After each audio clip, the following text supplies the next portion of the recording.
Continue tayo. Nabutan na talaga ako ng araw. Grabe, sobrang hinog nito. Dapat dito.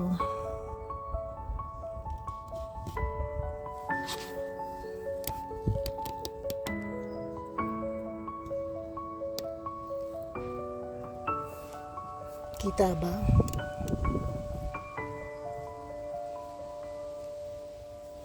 So, gagamitan ko siya ng gunting.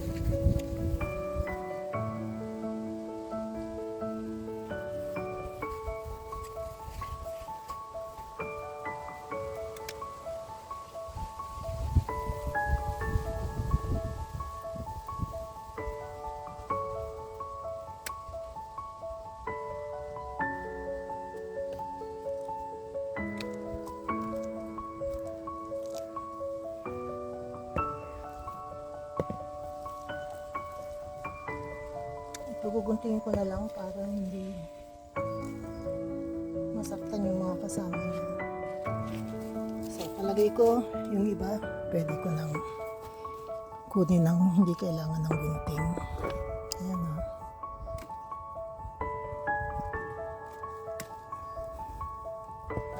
Ito yung kanina. Ayan o. Yung ginamitan ko ng gunting. Tsaka ito.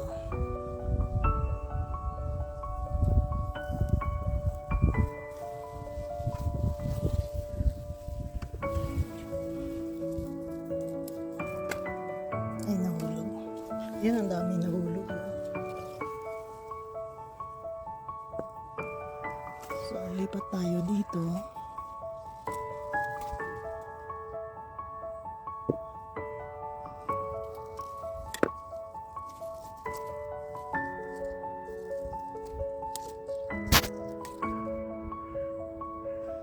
Tsaka ito pa yung malaki.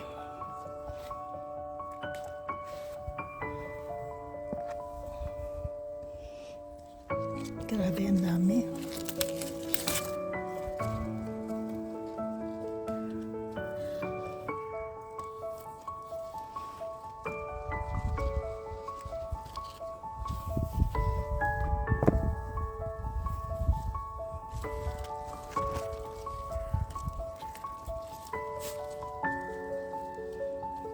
Dahan-dahan ko siyang pinipitas kasi baka mahulog. Sayang. Ito, ang dami pa oh. Yan, ang dami pa. Ito pa. Alam ko na gagawin ko dyan. Guguntingin ko siya. Nakapatong lang naman siya sa ibabaw ng strawberries eh.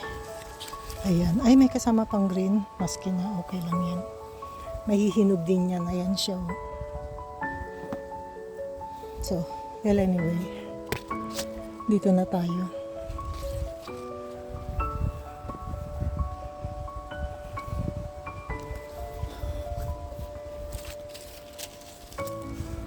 Grabe, ang dami. Dami talaga.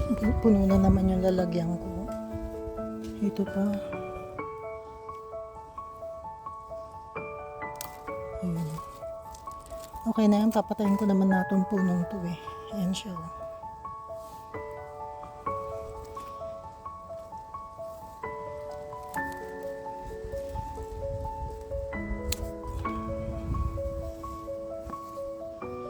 Ito pa, may isa pang maliit na hinog. Tapos yung mga ibang sira na, sa ako na yan ayusin. Alam nyo, sa kabila, ang lalaki ng bunga. Pero dito muna tayo sa abot ko.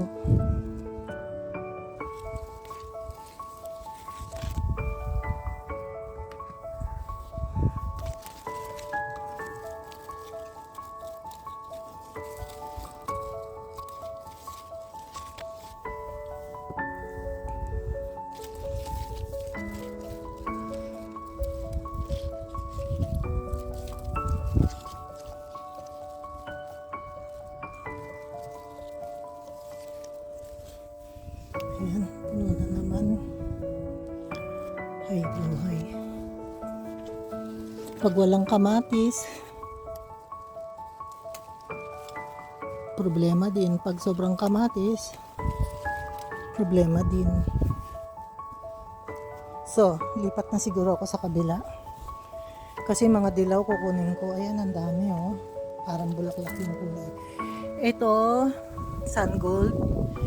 Hindi ko yan kinukuha kasi every morning kinukuha ko naman yan eh. So, hindi ko na kailangan pitasin ngayon. Ito meron pa. Dito ko na yan kukunin. Kaya ko naman. Ayan. So,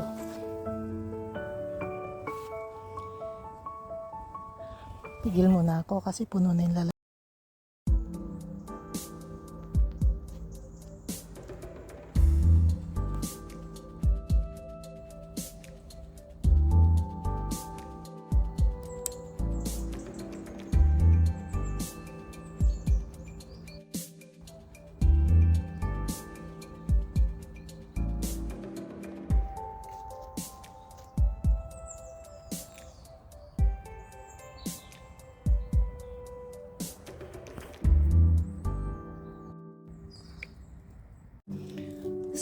So far, yan na yung mga na-harvest ko ngayon. Siguro mga 10 kilos yan or more than. Kasi ang bigat, ito lang eh. 300, 400, 350, 300. Ito lalo. Siguro to 400 grams. So, lipat na tayo dito. Ito pa oh. Grabe. Hindi ko na alam kung anong gagawin ko sa kamatis. Pa-process ko siya ngayon. Pero, bibigyan ko din siguro yung kapitbahay ko. Kasi naka-holiday sila last week eh. Ayan na, nabubulok na. Mga bulok sa separate ko. Kasi, hindi pwedeng isama ang bulok na kamatis sa healthy na kamatis. Ayan. Mamaya ako napupulutin yung mga nahulog. Ito. Pag nag-dry ng ganyan, hinog na talaga.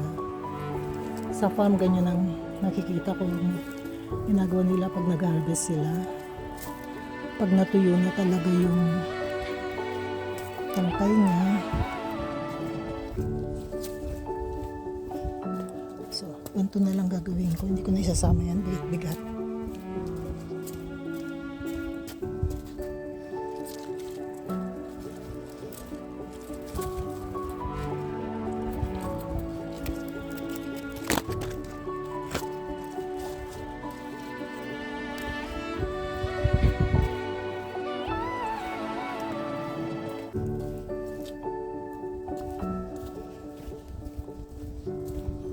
Ito, may tatlo pa. Ano ba ito kukunin? Ayun, sa ilalim ko na lang. Ayun, tsaka ito pang isa.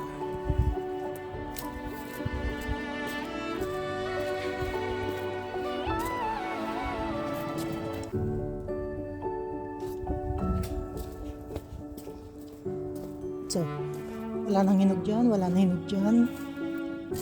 Ito dito tayo.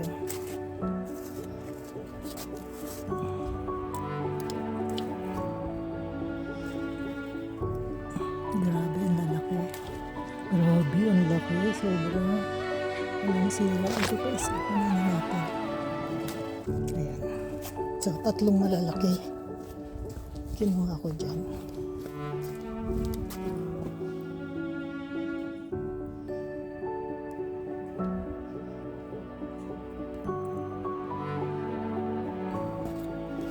Meron pa ba?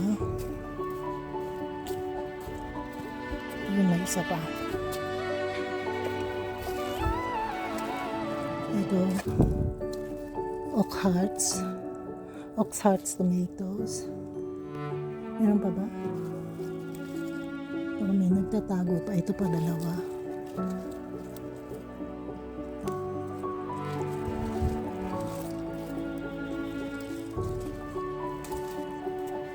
So, ang isusunod ko yung mga dilaw.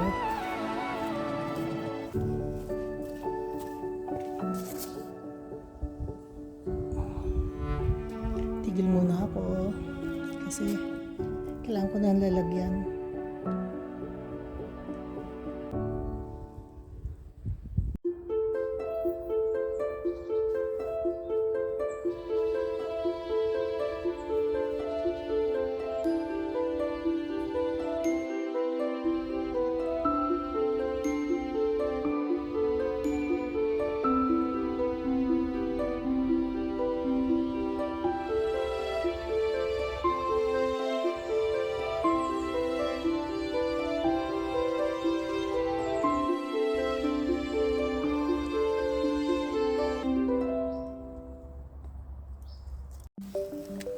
Kunin ko pa yung kamatis na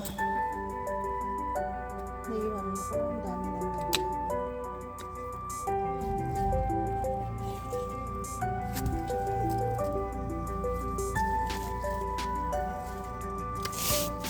Ayan siya.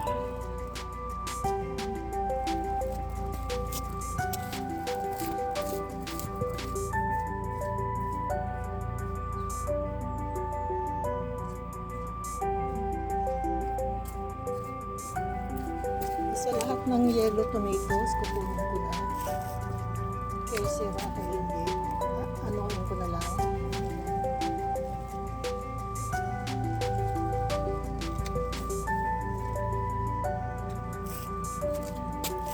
Ayan siya.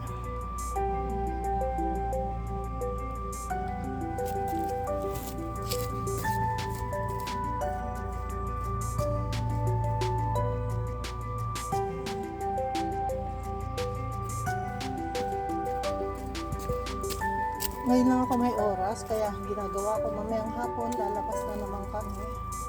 Wala na talaga kami.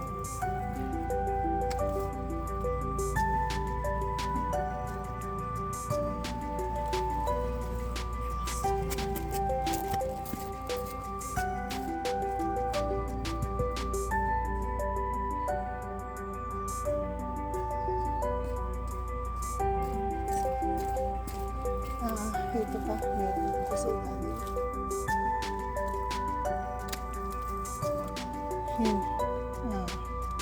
Yung iba, sira na. Isasobrat ko na lang ito. Ito pa.